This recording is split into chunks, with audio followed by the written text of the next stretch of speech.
good quality of life for people with disabilities doesn't just happen by accident. There's a long history of provision for people with disabilities that pretty much tells us how things will work out if things are left to chance or to existing human service systems. It may happen for particular individuals as a result of a clear vision and determined action. And it's that vision of a better life that will actually make the difference. Now, some people actually hear the word vision and they think it sounds a little bit, evangelistic. Hallelujah, I've had a vision. To me, it doesn't mean anything like that. It means having a very clear idea and some positive dreams about what we want for somebody's life. All of us dream all the time for ourselves and for the people that we care about. But sometimes some of those dreams are so basic and so fundamental that we hardly even bother to articulate them clearly. However, when most people are asked about what kinds of things they think are the basic elements of what they would say is, good quality of life, they usually say very similar things like relationships with, friends, acquaintances, and having people that actually care about us. Having a place that you feel reflects who you are and is your private space that gives you a sense of security. Opportunities to pursue skills or interests and to actually choose the things that you like to do and to have opportunities to do those things. They talk about making a contribution and being seen by other people as having gifts to bring to others. To a certain extent, they talk about, having enough money to live in security and not living in poverty, and ideally having good health. And if these are some of the things that most people kind of identify as being contributors to good quality of life, we could say that they're actually pretty ordinary dreams. They're pretty everyday things. And having a vision for a person with a disability, for me anyway, is really about claiming for that person the right to the same kind of ordinary everyday dreams that most people hold dear. So put simply, it means believing that a person with a disability can have the same kinds of dreams and will need the same kinds of things in their lives that other people do.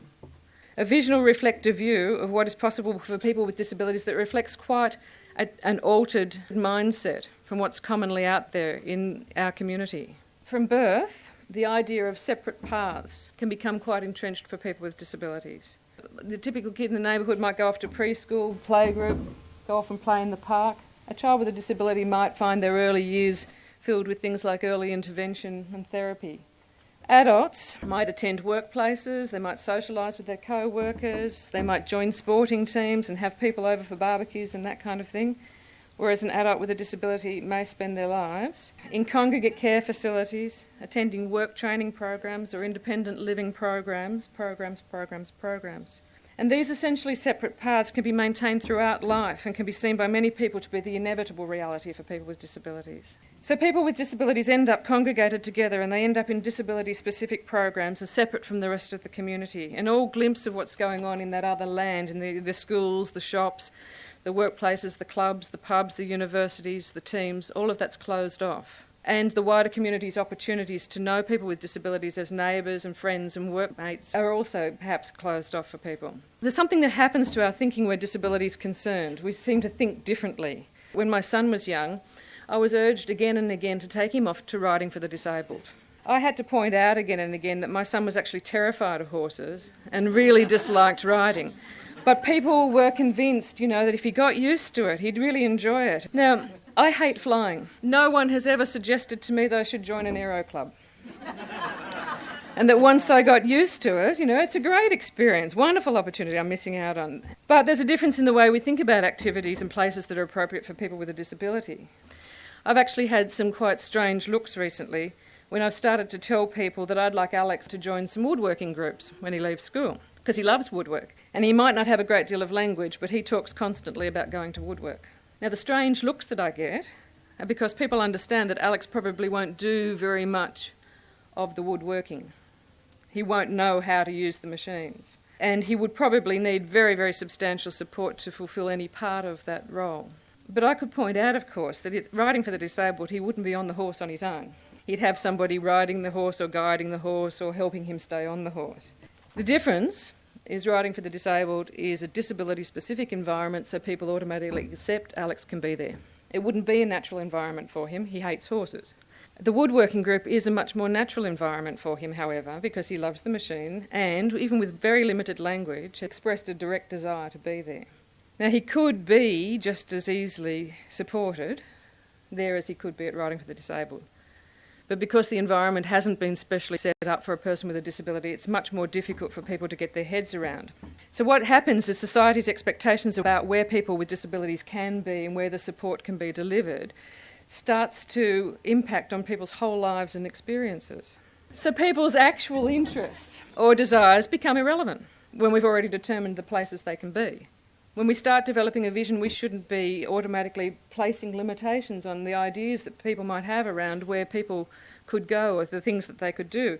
And that around the world we are seeing individuals with all kinds and levels of disability having work and living in their own homes and enjoying social connections and the other ordinary things that other people see as the important elements of a good life. Now, I think it's really imperative for every one of us here to actually believe that that is possible, because articulating that vision of those possibilities is the necessary first step. What does this person want?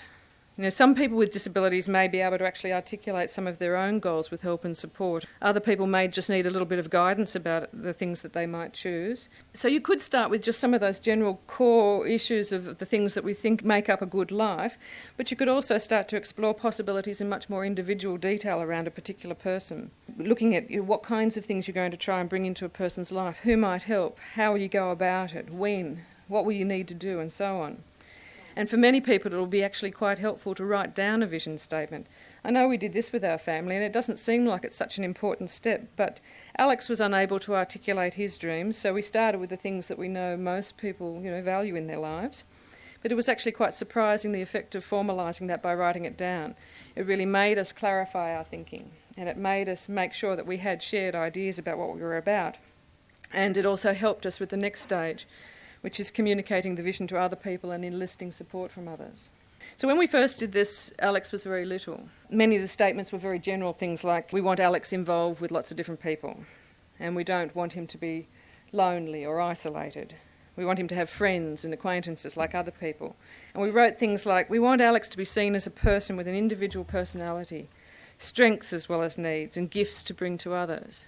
It was a big part of our vision from an early time that Alex be known as Alex Strove, not another person with a disability amongst a group of people with disabilities.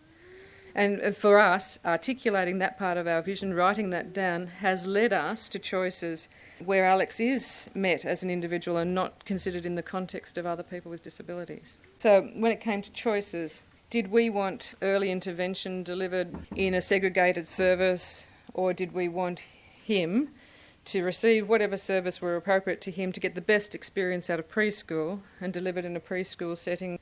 The choice for us was obvious, it was the second. Did we want him enrolled in a special school, early enrolment at the age of 4? No, but perhaps some extra time at preschool and lots of orientation and a tailored approach to getting into school, that would work. Because the choices that you actually make are facilitated by the clarity of your vision. And so after putting our vision for Alex on paper, we began to talk to people that we knew might be significant in our journey with him.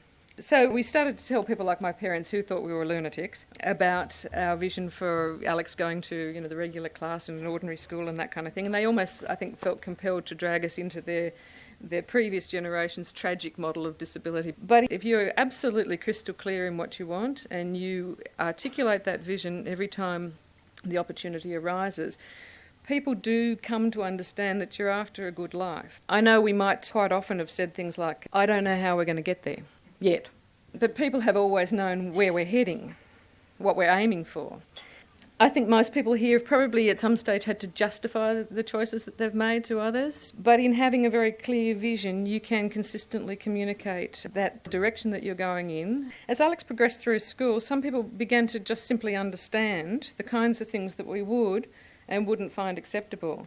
At a recent meeting in our school, the principal asked what we saw